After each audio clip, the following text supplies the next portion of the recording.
special mini-cast of Out of Lives. I'm joined by the usual host, Scott Sedman. Hello. And gaming legend himself, Mike Mika, should I say? I know I'll get your name wrong at the beginning. How embarrassing is that? No problem. And hello, everybody. How we doing? So, Mike, what game for you so far has stood out of all the games you've ever worked on? What's been the most fun to help develop or move across platforms or something like that? There's so many. I've worked on, I think I'm coming up to almost the 200th game I've ever worked on. Wow. Which sounds insane, but I've worked on a lot of smaller games, so it's been easy to do that. But I go back to a few older games that I worked on that were kind of the most fun. One in particular was this game that was a licensed game. It was for Disney. It was based off their Tarzan movie. I did it for Game Boy Color because I always wanted to make a game like the old Genesis Disney games, like Aladdin and Jungle Book and that sort of thing. So we did that sort of thing for Game Boy Color. And we broke a lot of ground on technology. It was just a fun thing to work on. So that one stands out for me. And then Street Fighter Turbo HD Remix really stands out because that was kind of the beginning of the HD remastering movement. And we were just making things up as we went along, and we were trying to like modify a game that was so loved by people that one misstep meant failure. So it was challenging, super fun to do, and a franchise I really love. So those really stand out, but the game that I've had the most fun my whole career so far is the one I just did recently, which is IDARB, which stands for It Draws a Red Box. Came out on Xbox One in February. That's been so fun because it's just taken me back to the old days when I was making games when I was just a teenager, where I was just making games for my friends, which in this case happens to be everybody on Twitter, and just see where, and I would love to see where it would go. And so IDARB became a game because of suggestions from everybody around the world, and it's just been a blast. And that became a key feature, wasn't it, with the fact of its Twitter integration and everything else? Like, it did feel like a game for the fans. You really reached out for them and wanted to develop something for them for the fans. Is that correct? That's absolutely correct. Because from the very beginning, it was just a matter of wanting to see what would happen if we gave everybody what they wanted. And honestly, it should have been terrible, but it turned into something really fun. And it turned into something really fun very fast. So we spent the rest of the time making sure that all that social integration and kind of that ability to like affect the game from a spectator's point of view and that sort of thing all came together because of that initial thought of let's just let the world interact with this game. And the world, I think, is lacking couch games as such, the local multiplayer experience, and IDARB is phenomenal for that. I had some friends round. It must have been about March time, just not too long after it released, and we just had an absolute blast sitting playing it. Scott, I know you're an absolute huge fan of it, so I'll let you come in here about IDARB. Just the simplicity overall, like from the art design to the actual gameplay itself. That's what makes it fun. Anyone can come around and pick it up. Like I've had people who have never played on Xbox or anything before pick it up and just had a ball of it. And then you add alcohol to the mix, and it just becomes this great social experience. You have people around, you have the music playing, you have this highly competitive game that it's just the simplicity that makes it so fun, and you really hit something on the head with it, and it's a genius game. And plus then you add the customization to it, and it's such a fun game. You hit the nail on the head because there's a frustration that's been growing in me for many years that I was just trying to scratch that itch of I want to play a game that doesn't require I learn combination button presses that are just like rote memory exercises or canned movements and all this sort of thing. I want something that was just completely visceral, that feels like I'm one-to-one connected to something, and very simple. Because I love Warlords, this old arcade game that's just a game today. If you put it in front of people, like I have kids who are like 6 and 8, love Warlords. They don't like any of the other older games, but they really love Warlords, and it's a timeless game, and it's very simple, mechanic-wise, and everything like that, but there's so much depth to it. So I was just aching to make a game like that where I just wanted it to be pure skill that enables you to have fun. And so that's kind of where it kind of came from, and that was the original exercise of moving a box around and seeing what we could do with it. Oh, and being part of the Games with Gold, the Games with Gold, being part of that, okay, it's not really a retail sale at that point, but does that not just get you maximum exposure on that one platform then, just because the install base must be huge on the Xbox One for that now? It is, and like I think we're over 2 million downloads now, and you think it'd be, you think about the installed base of the Xbox One, it's not that big. That means we're probably about 10% of the platform, and a lot of other free games haven't hit that yet. So that's pretty amazing. And it also didn't help that we launched on the Super Bowl Sunday. That was our launch day, which was where we're scratching our heads like, this is the only time we can launch. This is horrible. But we had 16 years of gameplay on that single day during the Super Bowl, which was nuts. So the platform is pretty gigantic at the end of the day. Yeah. Like, I don't think being, from the UK, we actually sometimes understand how big the Super Bowl is. Yeah. That way, just because of, like, I suppose it's the Champions League final or something, or the FA Cup final. Yeah, but exactly. We never really know how big it is, and it's always a comparison, isn't it, someone's Super Bowl? How did it feel? I can actually comprehend what that feels like to create something and have it played with so many people and enjoyed by so many people, and the Twitter messages you get and all the feedback you get. How does it feel to do that? It's kind of the ultimate high, because I've worked on games that have sucked, and I've worked on games that are really good.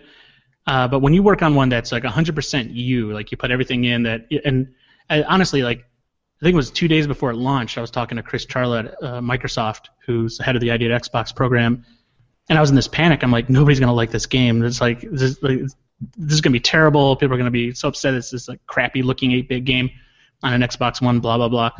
I was just in this panic, and then when it actually launched and seeing people just have so much fun, not only just seeing people have fun, but like they were streaming live, and you were getting their raw reactions to it, and it was so positive that it was mind-blowing. I've worked on so many games, but this time it was very special because they were seeing all the little nuance that I like slaved over like over the year, just making sure I put it in, and when I was thinking like, this is only for me, like will anybody else even get it?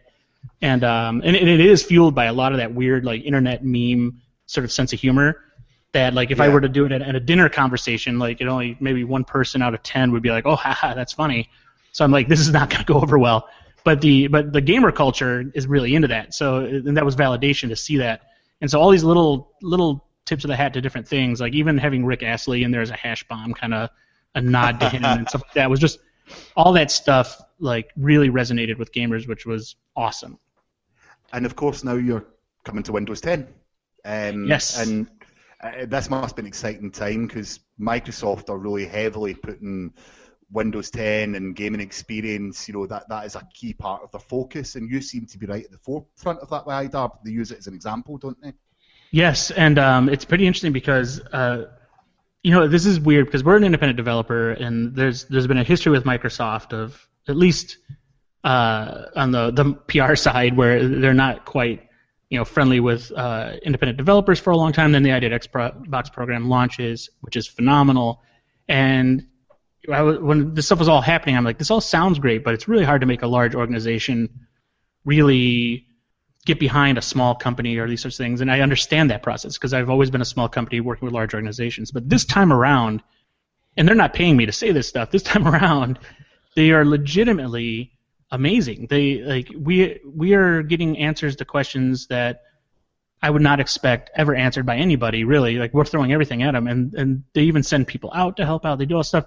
If you're lined up with their strategies, they're probably the best company you could work with.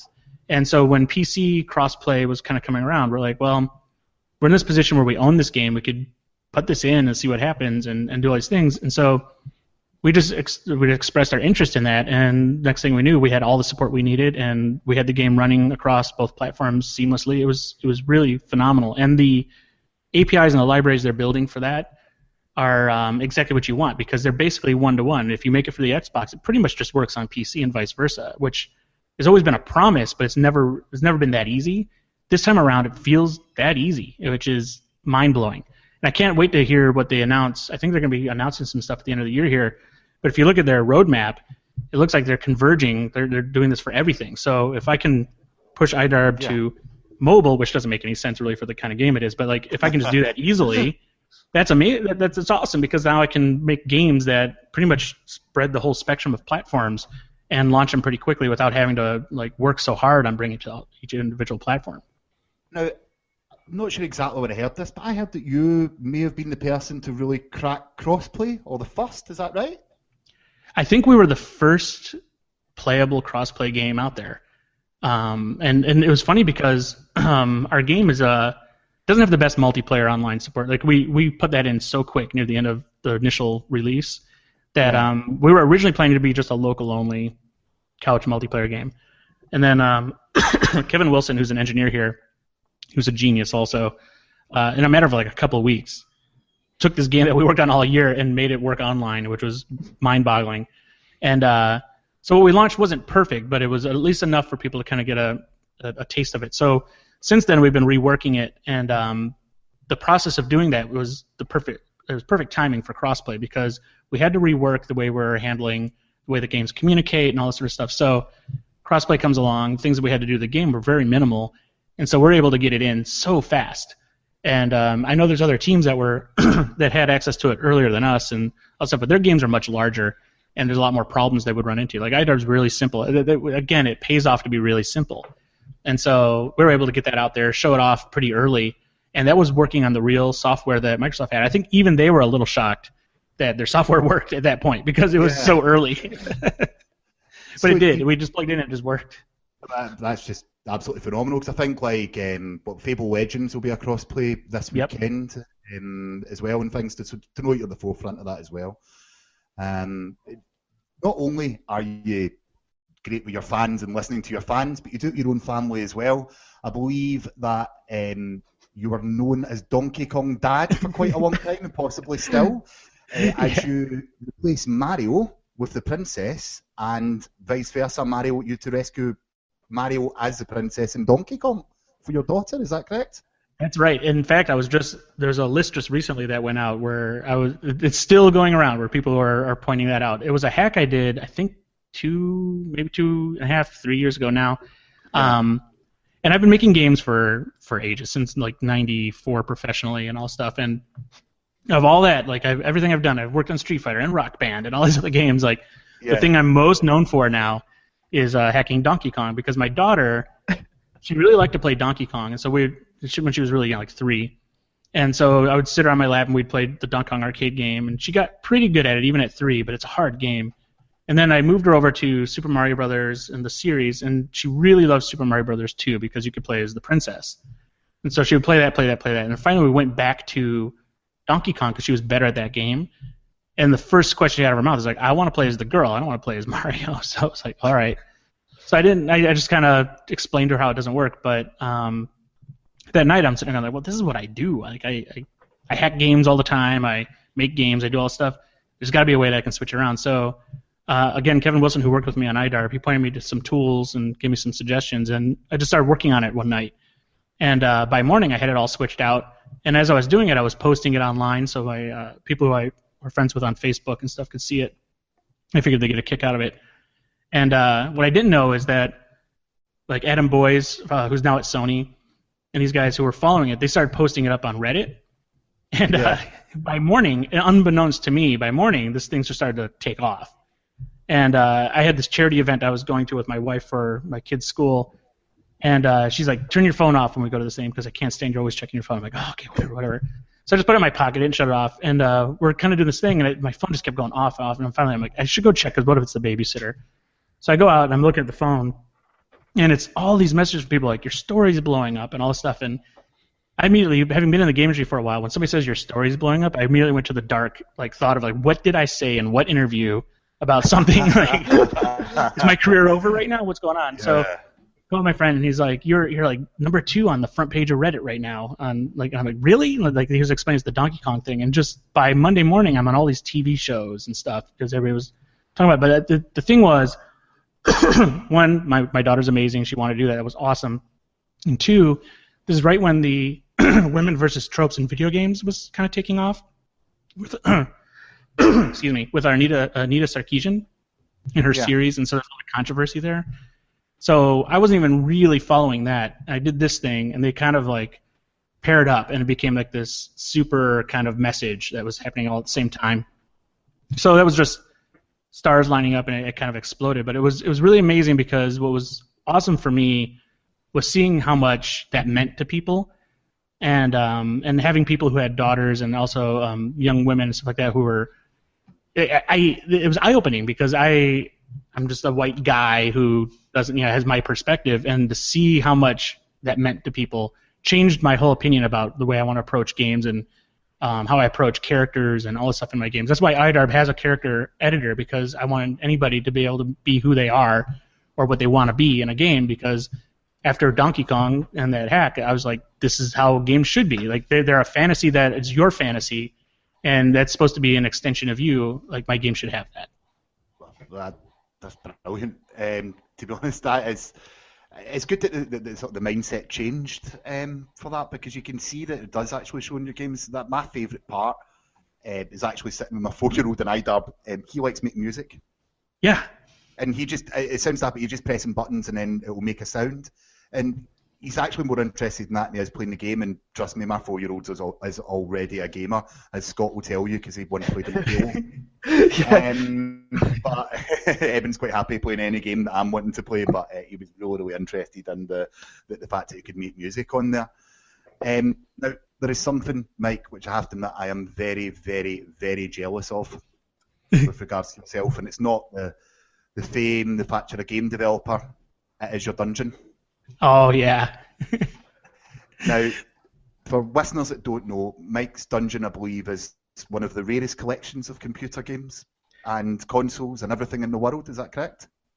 It is a very unique collection. I wouldn't say it's the biggest, but it's one of the most unique, because I don't just collect to have complete sets of things. I collect oddities, like anomalies in the game industry, from prototypes to weird ephemera and that sort of thing. But it is just this, it's an underground, it's built under my house. It's not quite a basement. It's built under the house. You go through a hole in the floor. We call it the GIMP room.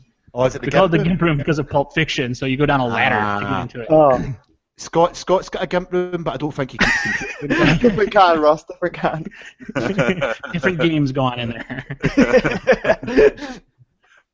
But yeah, it's this room of all this weird stuff, and I have arcade machines, home consoles. It's just nuts, and it's sort of organized. It's kind of got its thing going, but over the years, it's been one of these things where people will just show up and want to visit it and this sort of thing. Like early on, I was working on a game with Jimmy Fallon, and he just showed up one day at my office, and we're kind of talking about it, and he's like, "Let's go check out the room." And it's like, "Really? Okay." So like, I show up at my house. My wife doesn't even expecting us, and in comes out through the doors like, "Here's Jimmy Fallon stuff. We're gonna go down to the GIMP room, and we're gonna go play around."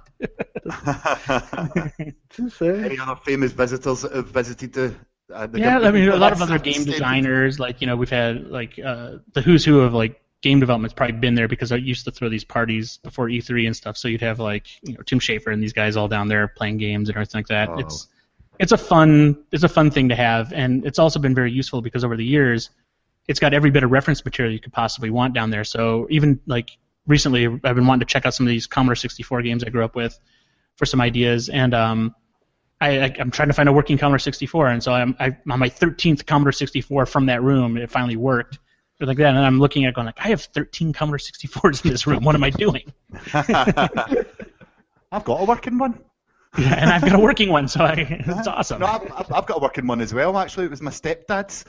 Oh, really? Was it 64C, or is it the original brown shaded one? I've never taken it out. No, that sounds totally daft, but I'm too scared to, in case it falls to absolute bits. I know it won't, but it's in a brown box, which is currently there, which is wasted, because I live in a flat in Glasgow, and we don't have that much room, but I really want to. You've inspired me to go and take this out the box, because I rescued it from him throwing it out one day, and I'm really want to go, and I'm sure it was working, because the last time he had it out, it was working.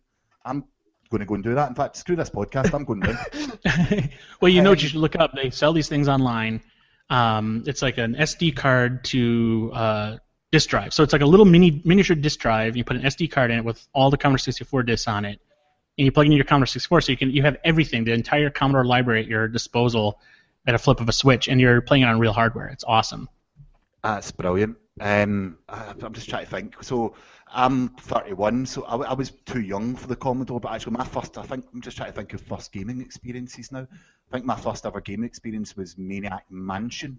Oh, of all the ones they have as a first experience, that's a pretty big one. Well, it's the first one I remember. I've probably had other experiences, but it's the first one that I can still remember to this day. You know that way? And I'm just thinking when you're talking about Commodore, 64 and your childhood memories, it just stuff like that brings those memories flooding back to me. Scott, what would be your first gaming experience, Scott? Now I'm not 100% on this, and Mike, you probably will know because looking at your credits list, you're working on the Mega Man Legacy Collection. It's whatever Mega Man had the Sandman stage in. The sand just keeps falling down, and then at the end you fight Sandman or something like that. Something to do with sand.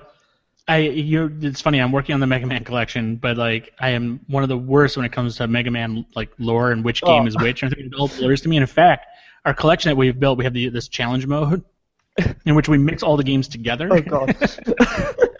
So I could say it's 3, I could say it's 2, and I'm probably 100% wrong. Well, Francis in the group anyway. Francis, it's on the podcast. He'll be able to tell us in 2 seconds, Scott.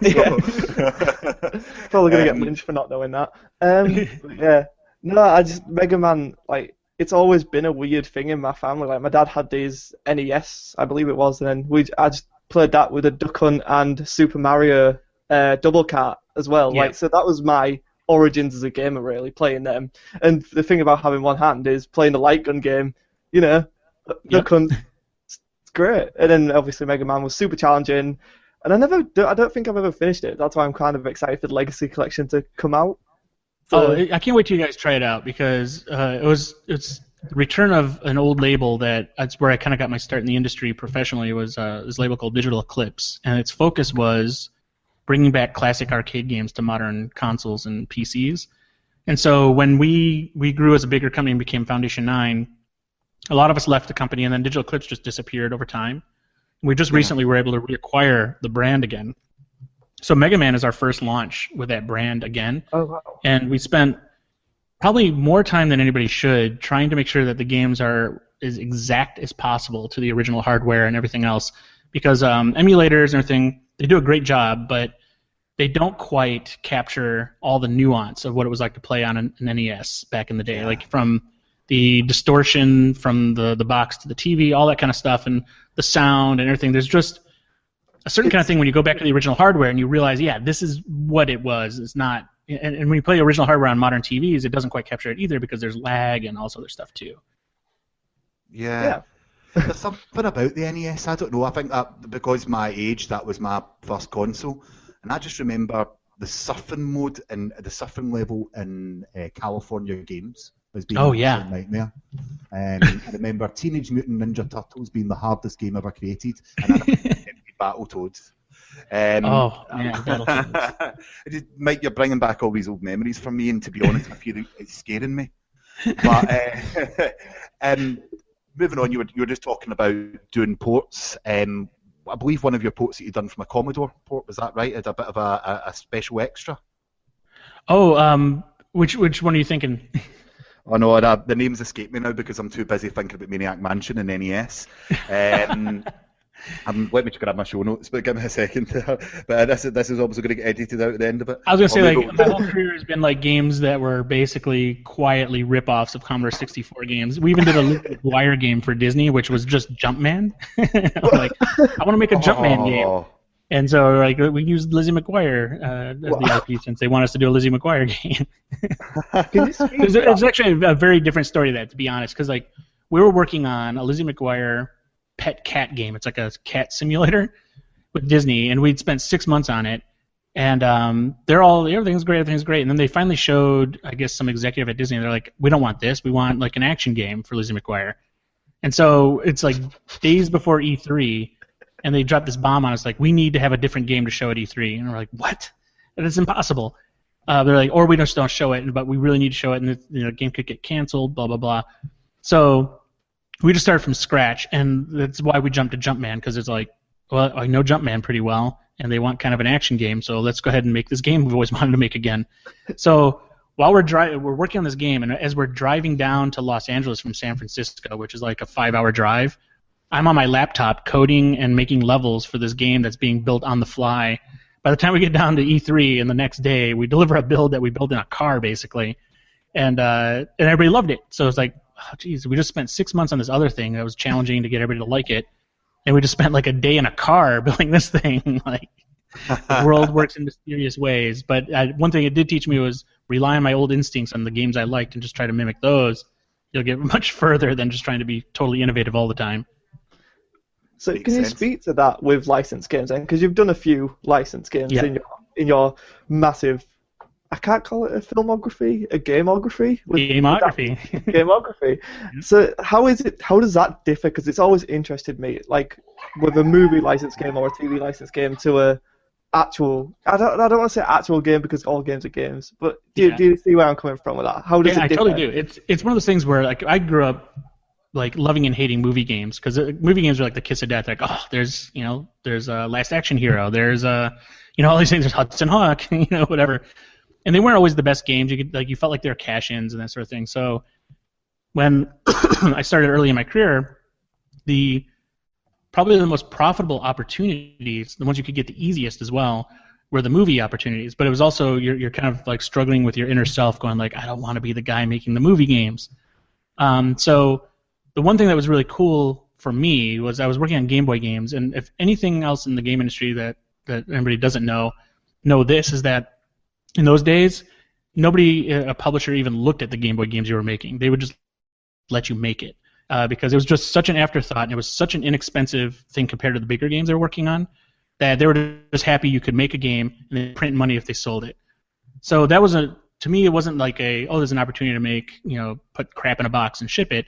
It was like I get to make games that I really like to make, but it has to follow these kind of guidelines of this IP. And so that's like in the case of Jumpman. It's like I love Jumpman, so I'm going to make a Jumpman game. Even though it's Lizzie McGuire, I want to make sure it's fun and everything else. So I tried really hard with every movie game I ever did or any TV show-based game to make sure at its core it was just a fun game. And that's kind of my general guideline for everything is like I usually start, that's how IDARB came about. I just draw boxes and move them around until they're fun. And then I start thinking about how we start making it, what we make it look like and how it progresses and that sort of thing. But with games like Tarzan and even Little Nicky, based off of an Adam Sandler movie that didn't do so well, we always wanted to make a good game first and then make sure that IP would graft onto it pretty well. And that can be challenging because sometimes people have in their heads, the people who control the property have in their heads what they really want. Like we were talking to Universal about doing a Kill Bill game at one point. We came up with this whole fighting thing. It was like Bushido Blade and all stuff. And then basically came down from Quentin Tarantino. He was like, I don't want this. I want a pinball game. We're like, okay, we can make a pinball game. He's like, no, I want a physical pinball game. And that was the end of it. Like, all right. That's amazing. Heartstrings. Like, I love film, and Tarantino is obviously one of the go-to directors. He's like such an inspiration for me personally. It's just now you're tearing something away from me that I didn't have, and now I want. Well, he's great, and like at the time I was kind of pissed off. I'm like, oh, we made such a great design for Kill Bill. But then in hindsight, where I sit right now, I'm like, yeah, it would make an amazing pinball machine. And it's funny because licensed games, like as you said, these movie games, they all seem to have gone to mobile now instead of being full platform releases. You get very few, and when they are, they seem to invest a lot of time and money into them now. Whereas it's a big change from back in the 90s, isn't it? When it was all that really in the early 2000s. But... Oh yeah, I mean, look at it. You would get like Home Alone games. You would get like you'd even get Home Improvement games like that based off that whole series. Huh? Like you could have, like, I'm surprised we didn't have Golden Girls and stuff, right? It was just like anything could go at the time. It was like just make it a platformer and put the 4 old ladies in there with a 4-player multi-tap or something, and like, people would have been like, yeah, let's do it. I would have loved a Braveheart game just so I could go around killing English people basically. But sorry, Scott. Now we, of course, have got a great community in the Facebook group, and we asked them earlier today after saying that we're interviewing yourself if they had any questions. And Scott, you've got the list there, haven't you? I do have the list, and now this is a massive debate. Every time it comes up, it causes two sides to form in the group, and it's a simple question, which I'm sure you're going to add fuel to the fire with. Does ketchup belong in the fridge or a cupboard? Does ketchup belong in a fridge or a cupboard? You know what? I'm neither way, but what we do at my house is we put it in the fridge. And I guess because people like it chilled, I guess. I don't know. I go into a restaurant. It's like it's sitting out on the table all day, and that doesn't. It's like I'm like I need chilled. No, I don't do that. So it's just one of those things. Now you've got me really thinking about it. So. Well, I'm mad at myself because I'm like, why do I do that? Well, maybe that's a thing for a future IDARB match. You get a team of cupboard and a team of fridge, and if we can settle world issues with IDARB matches, that's one issue we need to start with. Yeah. Why not? It's so simple. I think our plan is to allow for more tournament-structured gaming in IDARB and some upcoming updates. And if that's the case, we should make this definitely one of the tournament outcomes. Oh my god! Yeah. 100%. You fight for ketchup in the fridge, or you fight for it out in the open. In the cupboard. Cupboard. Yeah. Cupboard open doesn't matter. It's awesome, and I think a lot of people would appreciate that. Well, I'm firmly Team Bin. I don't like ketchup at all, so Team Bin. Because you're Scottish, Ross. Yeah, possibly. It's a bit racist. Xenophobe. Right. What's next from the Dark Hunters? Dave asks. He's on the podcast a lot and he does a lot of writing for us. Is there any plans? Obviously, you've mentioned future updates of IDARB. A lot of IDARB questions because a lot of people really like your game. Is there plans to build upon it? Obviously, you said just tournament mode, or will there be a sequel? IDARB squared, maybe. I don't know. Actually, that's cubed. Cubed would probably be the way to go, right? We now have a pretty robust group working on the game all the time, and it's been taking us a little while to get the first update out because we have to go back to the drawing board on a lot of stuff because it was such an open development. We just made it up as we went along, and we didn't really future-proof the code in any way. It was just very hacky, and it still is. But one thing that we really want to address is the multiplayer, and we want to make sure that it's more robust than it is. We allow more Xboxes to play at once rather than just 1 versus 1 and that sort of thing. So that required quite a bit of rework. In fact, it's more work than the entirety of the game it was before. So we've been doing that in tandem with a lot of updates for the game. So we're going to have some new arenas. We're going to have new modes. We have this halftime Olympics mode, which is just halftime games that you can string together in your own playlist, and you can play those against each other. And all the halftime games are getting a little bit of a facelift here and there, nip and tuck, and we're adding a bunch of new halftime games. We have one halftime game that's basically like Castle Wolfenstein, up to 8 players. So we have a halftime game that's essentially a first-person shooter. And so we sometimes call Scott premature, and I think he just shot his load. So we've got that. We also have a Bomberman-inspired mode. We have all this stuff. So all those are all thrown in there. And we have the new arenas that are based off of new IPs that have come along. One announced is we're working with Skybound, who created The Walking Dead, and also they have this other comic book property they're doing a lot of stuff with called Invincible. And so Walking Dead and Invincible arenas are coming with the latest update as DLC. And that will be they offer new features in new arenas. So the Walking Dead arena has zombies and all stuff in the arena you have to contend with as well as play the game, and has all these other kind of like hanger doors and stuff that open and shut to make goals harder to get, and also introduces new hash bombs and that sort of thing. Yeah. Then the Invincible arena is your superhero, so all your characters have capes now. Yes. And you have like lower gravity, so you're doing these huge jumps, and it has wraparound on the edges, so you can go from left to right by walking off the edge of the screen, and all these new strategies that come with every arena. Like every arena introduces something new. So that's the first round of new IP coming into IDARB as DLC.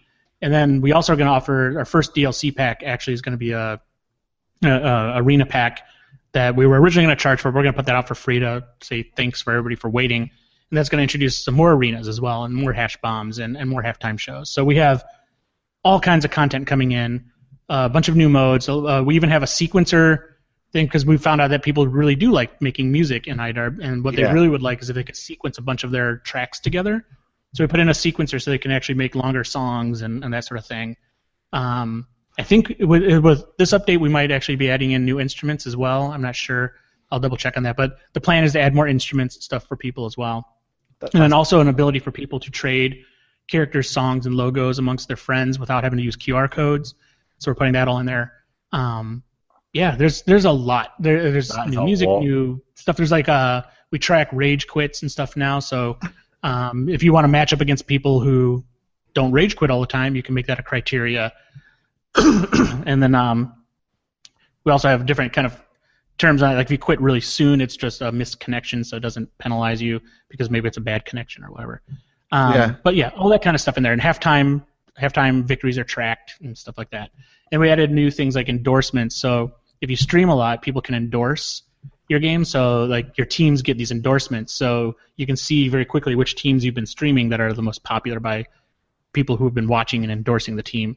And then we have some different broadcast modes. We have an ability to put in, like on Connect, we can show you, like for most people who broadcast, they like to put an overlay of themselves playing the game. So we have this smart overlay. So like if you want to use Connect on the Xbox One or with your webcam, there's a window showing you guys playing, that's faced at you guys playing the game, and then that's in the gameplay, but it moves around based off where the ball is and where the players are so that it's not in the way of anything. So that way you have a better broadcasting system and stuff like that too. So a whole bunch of these things are all coming in, and every day we're adding in new things, and we're hoping to get into submission the end of this month or by mid-September to get like a really robust update. And it should go pretty quick through the update process and be available then for PC and Xbox One. So you'll have the crossplay version available at that time. That's fantastic. It's good to know as well, because it must be so much fun just sitting about coming up with these ideas and listening to the fans to get these ideas put on. It sounds absolutely fantastic anyway, and it is. And playing the next.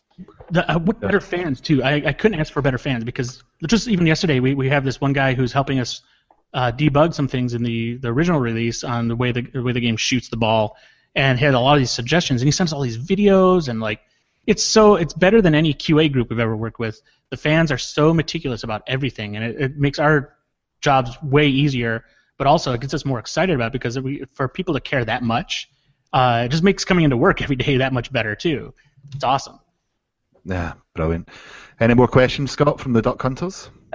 Not so much a question. It's just like, now that you mentioned obviously the arena stuff and the unique arenas, and obviously you mentioned in your past you love your childhood games, and you mentioned Street Fighter being a fighter game, so I was wondering if there's anything Killer Instinct. I know you've got the character models in there, and obviously Microsoft earned Killer Instinct, and Killer Instinct is one of my favorite fighting games. I love the remake and I love the originals. So, like, firstly, my friend Liam told me to ask you this, so this is from him. Do you know the Iron Galaxy staff well? Oh, yeah. So Dave Lang's a good buddy of mine. Believe it or not, that guy's crazy, but no, he's awesome. And he's been he's one of those guys you want to know in the game industry, because he's genuine and just awesome and knows a lot of stuff. And you can always bounce ideas off of him. And when it comes to things like using Killer Instinct and stuff like that, we worked with the Microsoft team in Redmond to get that in the game. And they work with Iron Galaxy and those guys too. So it's like one big happy family. And Craig, Dave, and some of the other guys over there, names are totally, I can't even think at the moment. I see them at every show, and we just all hang out, and it's just awesome, because that kind of their sense of humor about things and the way they take their design so seriously and stuff like that it's just very rare in the game industry, and it's just awesome to know those guys and hang out with those guys. And when we're doing IDARB and all that stuff, they were super supportive every step of the way. And like I looked at them with like the stuff they did with Dive Kick, and the stuff they're doing with a lot of indie developers right now is amazing. And it's just I can't wait to see what this next season of Killer Instinct is going to be like. I was excited. Can't wait for season 3. Yeah, I know. Seeing Rush in there as well. Like, what? Yeah. So it's going to be awesome. Can we expect the Red Box to be a playable character in season 3 of Killer Instinct?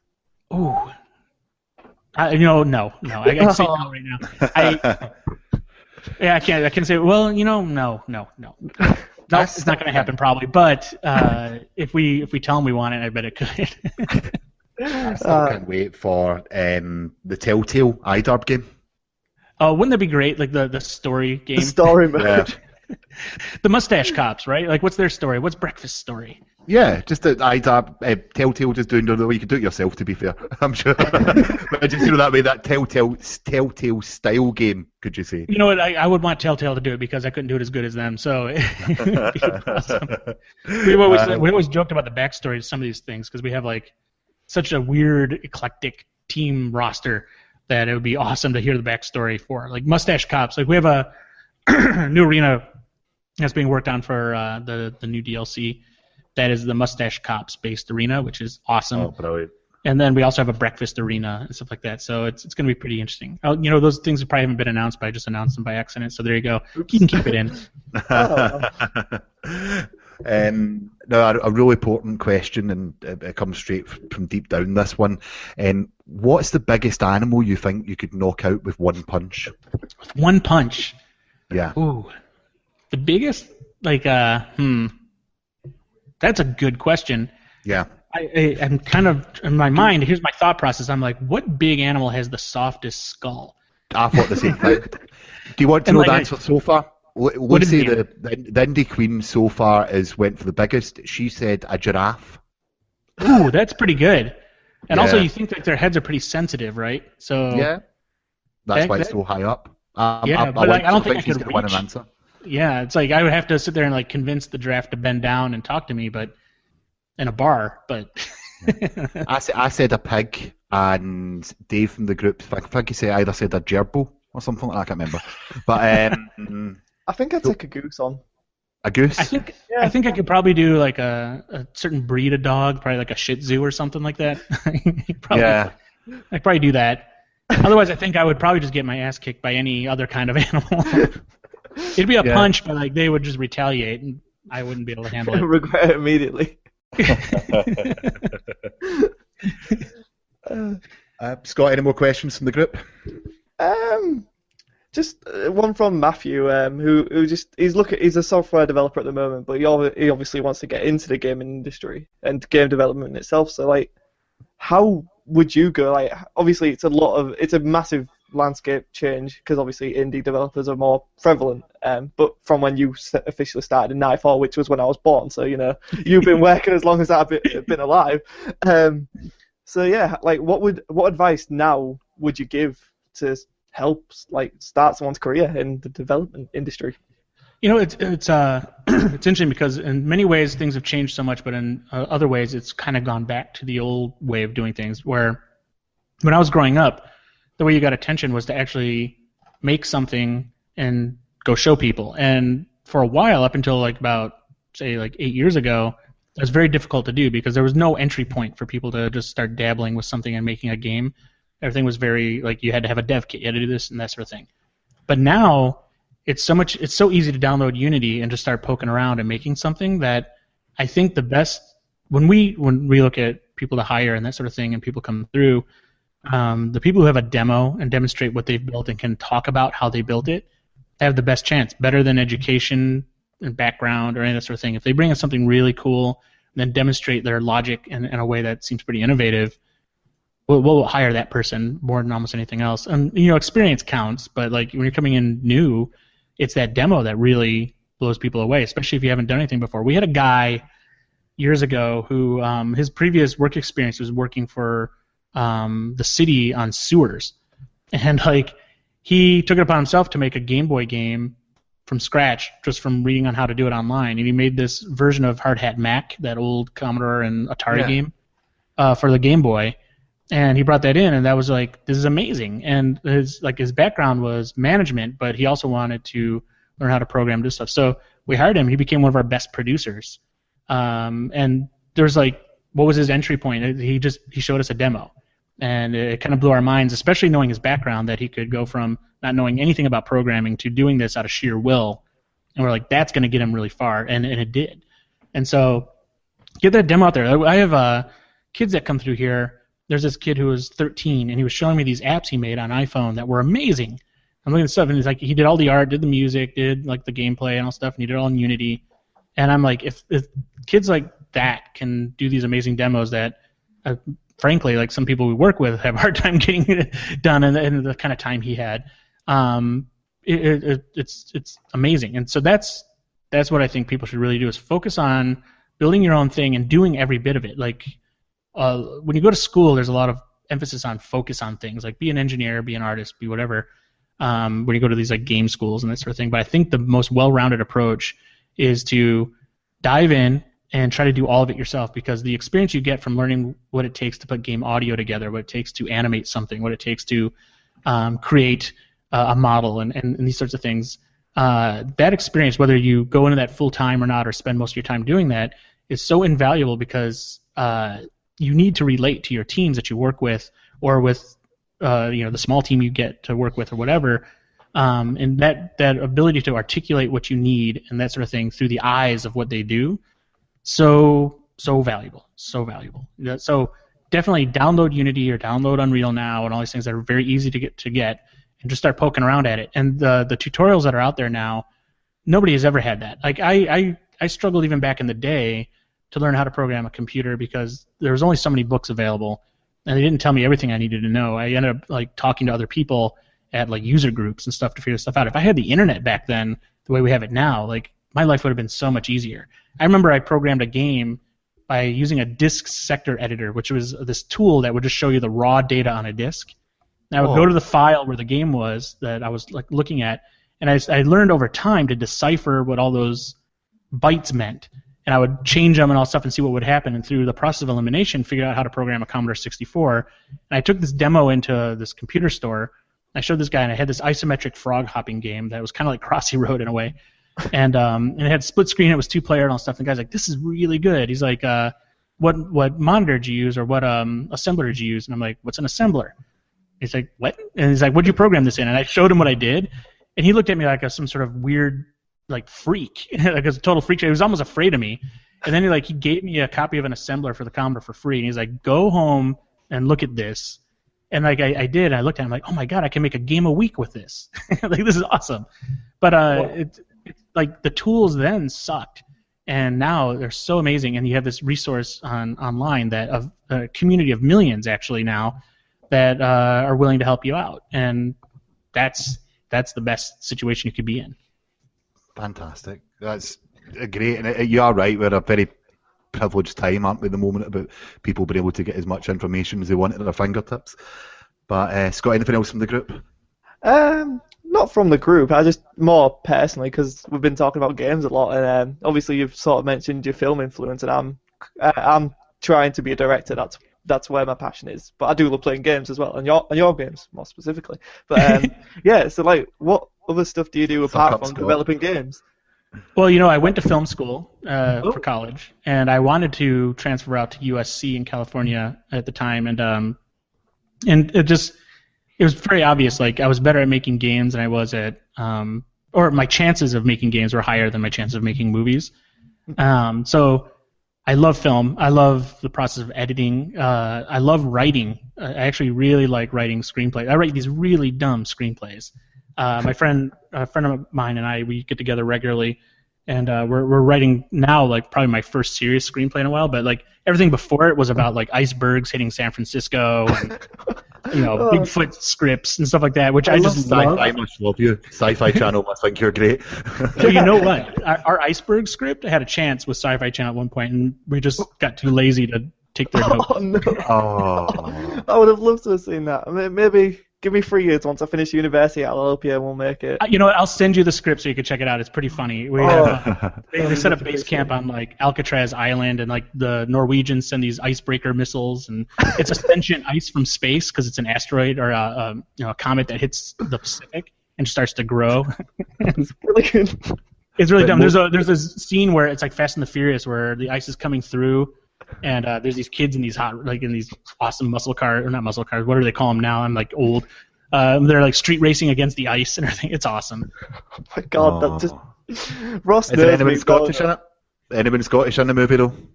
Oh yes, there is actually. So we have I was taking a cue from, ironically, Star Trek, which we talked before the show. And I'm like, I want a diverse cast in this script, so we touch every possible nationality. Like, this is going to be a script that has everybody from everywhere in the world coming together to fight this iceberg. It sounds very much like a sci-fi movie, to be honest with you. Oh yeah, it's like Sharknado without the sharks. Replace it with ice. You pretty much have the same kind of thing going on. The funniest one of them I've ever seen was Ghost Shark. That was just amazing. That is awesome. It's one of them things that you just love.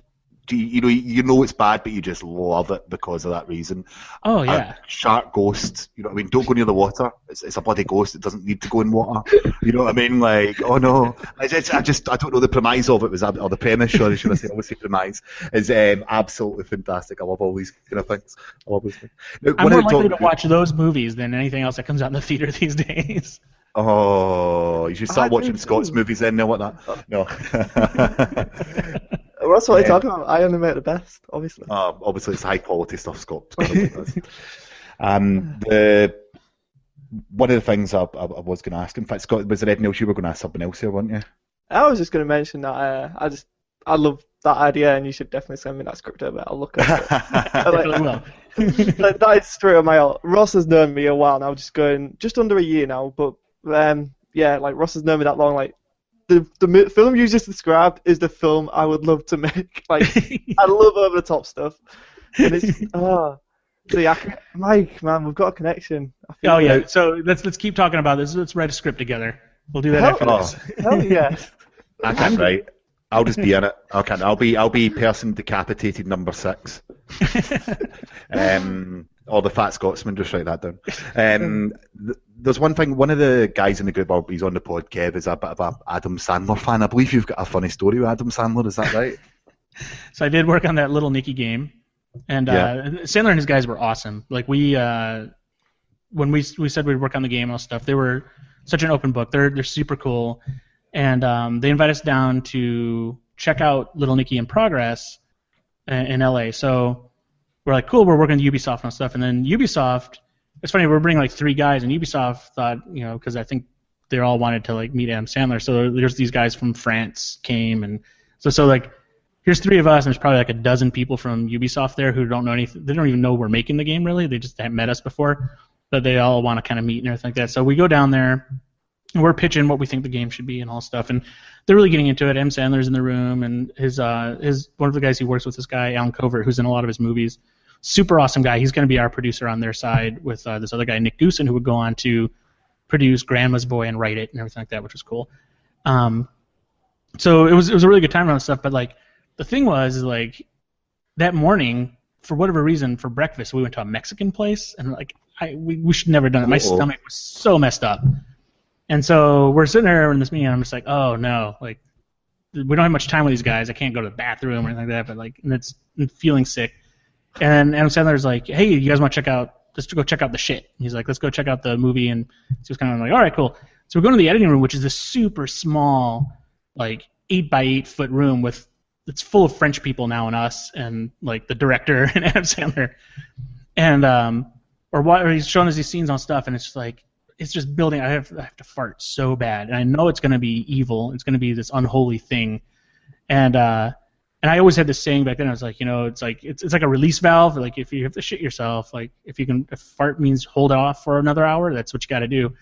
And so like, I don't even know why I'm saying this story, but it was at the point where I'm like, I just got to do this. And so it was probably the rankest thing that's ever come out of my body in my whole life, in this small, sweaty room full of French people.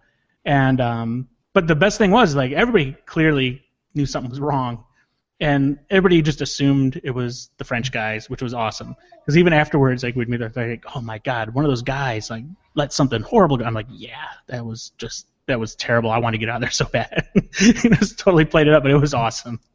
And that's my story, and that's the lasting memory for those guys.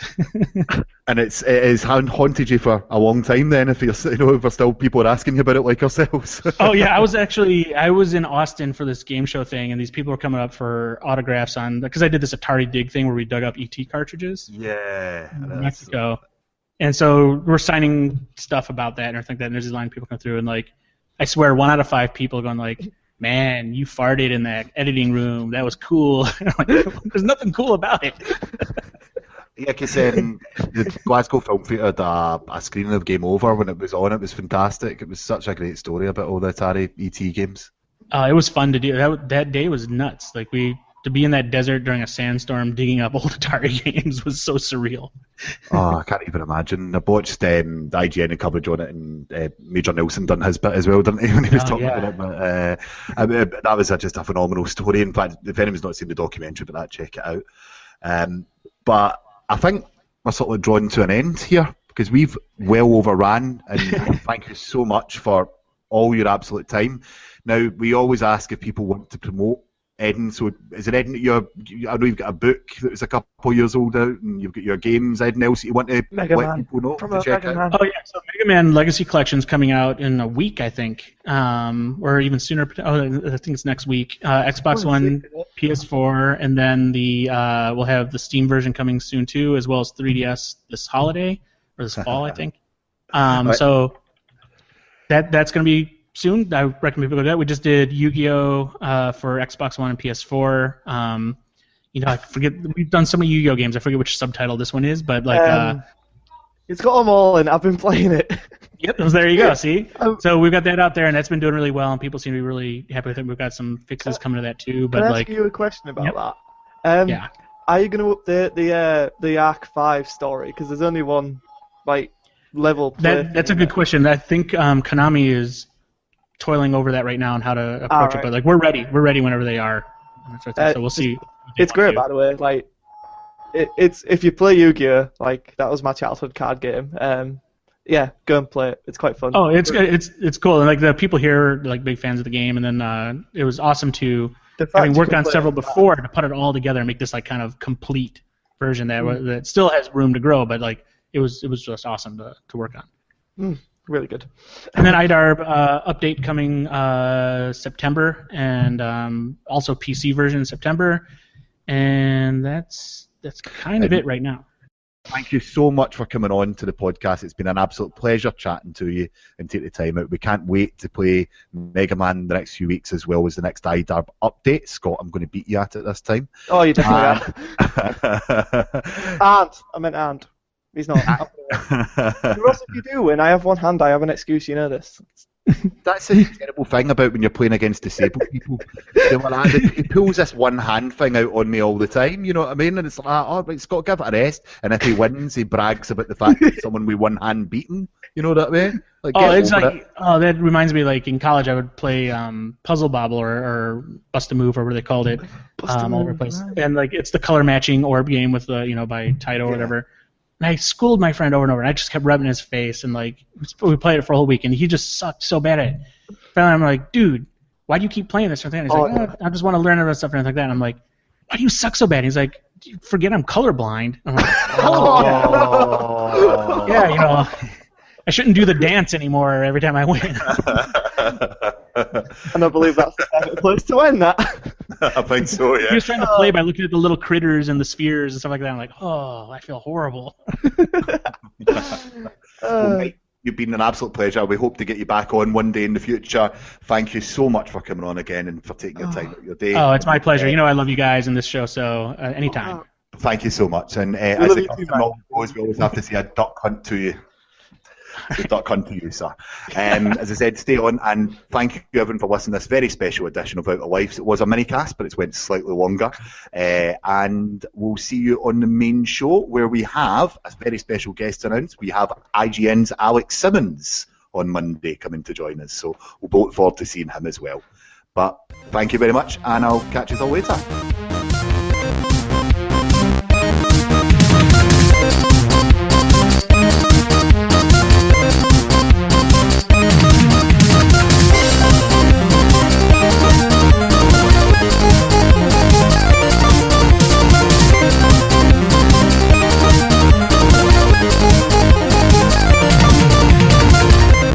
I think, Mike, Scott will tell you, I never get nervous for these type of things. I was so nervous about speaking to you because of everything you've worked on. You shouldn't be at all. It feels as if you've been involved in my childhood. That doesn't been working since I've been born, so... You've been involved in my childhood. Don't tell anybody else. My mum says hi, by the way. My mum says hi. Say hi to your mom for me.